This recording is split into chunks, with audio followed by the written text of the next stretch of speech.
Gusto mo bang ma-fall sa'yo yung taong gusto mo? Gusto mo bang ma-inlove siya sa'yo? Well, if yes ang sagot mo, saktong-sakto tong video na ginawa ko ngayon para sa'yo.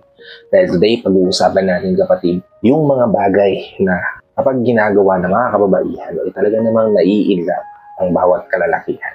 Kung interesado ka malaman kung ano-ano itong mga bagay na pwede mong gawin para ma-inlove lalo sa'yo yung taong mahal mo, tara kapatid, pag-usapan natin yan.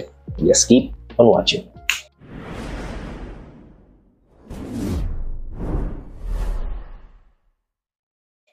Hi, I'm Gary Opimo at gumagawa ko ng mga videos na katulad nito para matulungan ka na maging best version ng sarili mo at may bigay mo yung best self mo syempre sa taong mahal mo. Kaya kung bago ka pa lang dito sa channel ko, please consider liking this video. Hit the subscribe button and the notification bell para lagi kang updated sa mga videos na tulad nito. Nia-upload pa natin sa hinaharap. At ang unang-unang bagay kapatid na talaga namang naiinlove ang bawat lalaki kapag ginagawa nyo mga kababaihan sa amin ay yung deep connection. Matinding connection yung dalawa sa isa't isa.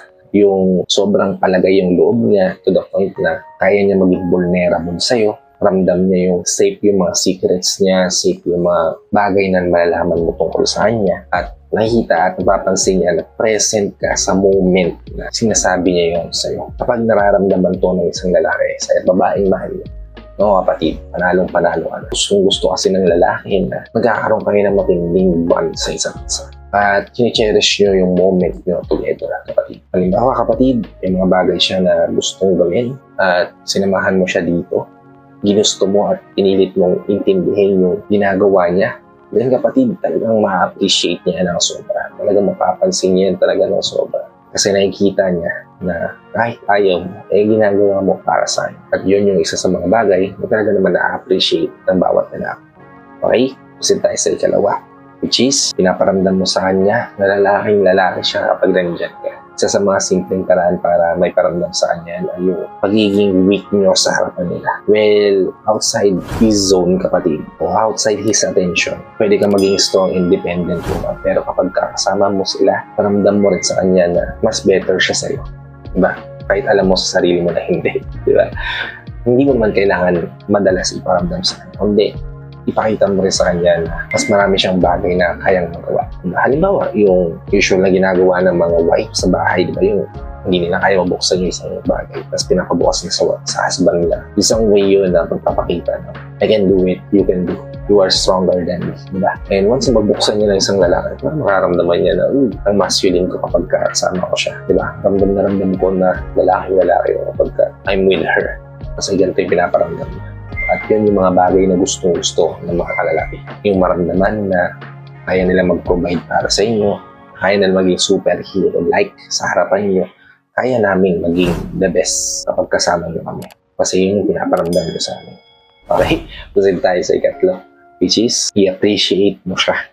Isa sa pinakamasarap sa tenga at sa pag-iisip ng bawat lalaki ay yung maramdaman at marinig sa mga kababaihan na pinag-aalayan nila ng oras, panahon, at sakripisyo ay yung appreciation, diba? Yung simpleng thank you.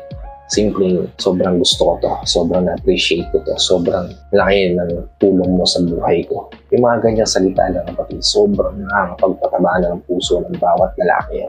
At kung maririnig nila yun sa babaeng talagang pinag-aalayan nila nito, talagang ramdam nila na totoo yun at na-appreciate nila yun na sobra. Kaya lalo silang na-fall in love sa babae yun. Kaya lalo silang eager gawin yung the best para may paramdam dito sa babae ito na I can be the best. Kasi gusto ko rin marinig yung mga papuri mo sa akin. Diba? Kaya kapag ganito yung pinaparamdam ng kababaihan sa mga kalalakihan, then kapatid talaga namang gugustuhin, mamahalin at lagi kang i-pursue ng lalaking pinili mo. Okay? Proceed tayo sa ika-apat, which is pag-accept sa flaws niya. Well, lahat tayo may imperfections. May mga bagay tayo na nahihiyang ipakita sa iba dahil baka hindi nila matanggap o hindi nila magustuhan kapag nakita nila o nakilala nila tayo na gusto. Diba?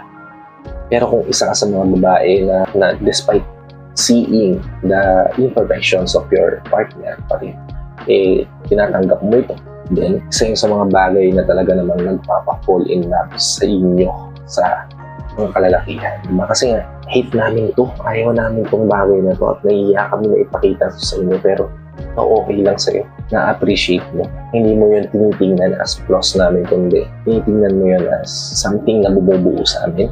Naku, ibig sabihin lang nun kapatid, nakuha mo na, na-capture mo na yung puso ng lalaki yung gusto mo. Diba? Kasi nga, nalaman mo na yung flaws niya, na ikaramdam mo sa kanya na na-appreciate mo yun at tinatanggap mo yun. Wala, huli na, diba? Call na call na yung lalaki mo. Yan, sa'yo.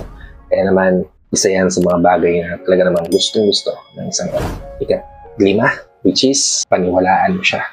Be his believer. Pakita mo sa kanya na kaya niyang gawin yung mga bagay-bagay more than sa paniniwala niya sa sarili. Be someone na ipupush siya harder. I-push siya to his limit para mas ma-achieve pa yung greater heights, di ba? Mas mag-grow pa siya bilang isang tao. The more mo kasing pinaparamdam niya sa kanya, the more siyang na-encourage, nabibigyan ng lakas ng loob, na ma-motivate, na-inspire na gawin yung best niya para ma-achieve yung mga bagay na dapat niyang ma-achieve. At magiging masaya yan kasi nga, nandiyan ka sa tabi niya.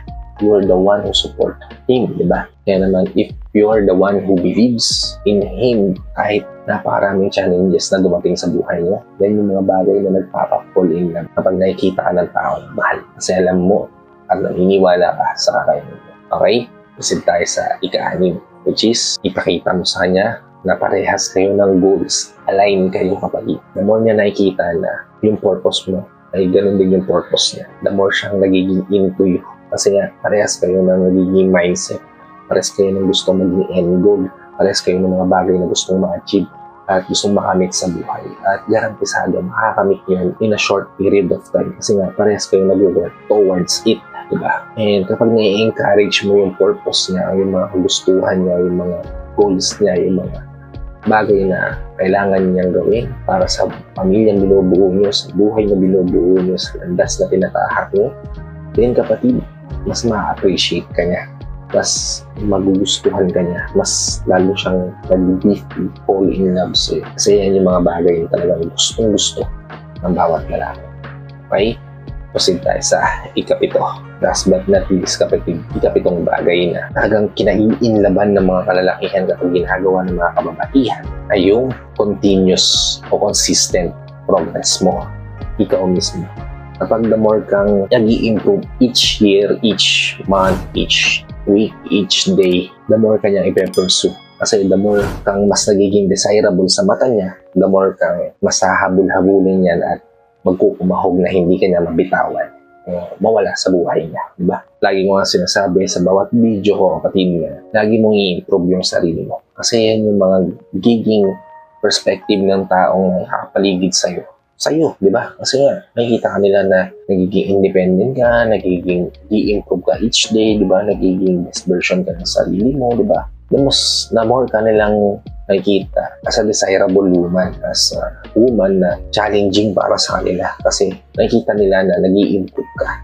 Nakikita nila na na-achieve mo yung mga goals mo sa buhay, na-achieve mo yung mga gusto mo gawin, di ba? At being naman, isa yun sa mga hahanap-hanapin namin sa inyo, yung babae na career-driven din, di ba? Yung may kagustuhan din na ma-achieve sa buhay, katulad namin. Kaya kung ganito ang babae, ganito ang type ng woman, na you continuously grow, you continuously doing the best you can to be desirable sa lalaking gusto mo, sa lalaking mahal, then he's not going to let anyone get you. O he won't never let you go, di ba? Kasi nga, he will chase you para hindi ka mawala sa kanya.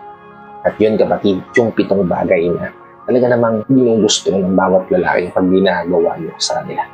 Now, it's up to you kung i-incorporate mo yan sa sarili mo o hindi. Well, nandito lang naman ako para i-remind ka na kailangan mo maging the best version ng sarili mo each day. So, hope na enlighten yung isipan niyo dito sa video na to. If it does, please help me share this to your loved ones na posible natin matulungan ng video na to. Para nakatulong na sa kanila, nakatulong na rin ako sa kanila, sa lahat ng FW viewers natin at sa mga viewers natin dito sa Pilipinas na asawang nanonood, sumusuporta at palagi nakatune in sa bawat video na ina-upload ko. Maraming salamat po sa palaging yung panonood at pagsuporta. Kung bago ka pa lang dito sa channel ko, please consider liking this video. Hit the subscribe button and the notification bell para lagi kang updated sa mga videos na tulad nito na upload pa natin sa inaharap. So, nandito na lang mga kapatid. Maraming salamat ulit sa panonood. I hope to see you all on the next vlog. Ingat ka dyan palagi kapatid. May God bless you and protect you. Peace.